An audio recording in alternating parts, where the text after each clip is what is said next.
కృష్ణా జిల్లా రైతు సోదరులందరికీ కూడా మీ ఇంటి కొడుకు బాలాజీ చేసే నమస్కారం. ఈ ఒక వీడియోని రెండు ముఖ్య విషయాల్ని మీతో పంచుకోవాలి అనే ఉద్దేశంతో చేస్తున్నాను. మొదటి విషయం పంట బీమా. మన జిల్లాలో పంట బీమాకు ప్రీమియం చెల్లించి నమోదు చేసుకునే కార్యక్రమం మొదలైంది. మీరందరూ కూడాను బ్యాంకుల్లో, సచివాలయాల్లో, మీ సేవా సెంటర్లలో వెళ్లి పంట బీమాకి నమోదు చేసుకోవచ్చు. ప్రకృతి వైపరీత్యాల వల్ల పంట నష్టం జరిగినచో ప్రతి ఎకరానికి 41,000 పైచులకు సాయం మనకు బీమా ద్వారా వస్తుంది.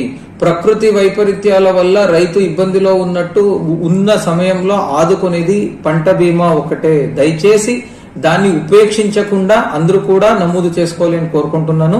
గత సంవత్సరం బుడమేరు వరదల వల్ల అందరూ కూడా నష్టపోయారు.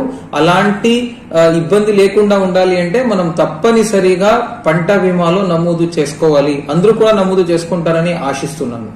రెండో అంశం ఏంటి అంటే యూరియాకు సంబంధించి జిల్లాలో యూరియా కొరత ఉంది అనే ఒక తప్పు అవగాహన కొంతమంది రైతుల్లో నెలకొండే విషయం నా దృష్టికి వచ్చింది. యాక్చువల్లీ జిల్లాలో సీజన్ మేరకు సరిపడినంత యూరియా సరుకు ఉంది.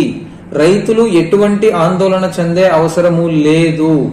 50% సొసైటీల ద్వారా, 50% ప్రైవేట్ వర్తకుల ద్వారా యూరియా సరఫరా చేసేదానికి అన్ని చర్యలు తీసుకున్నాము. ఎవరు ఆందోళన చెందొద్దు. ఎవరు కూడా మనకు యూరియా దొరకదేమో అనుకుని ఎక్కువ కొనుక్కొని దాచిపెట్టుకునే అవసరం కూడా లేదు. సరిపడినంత యూరియా ఉంది. Thank you.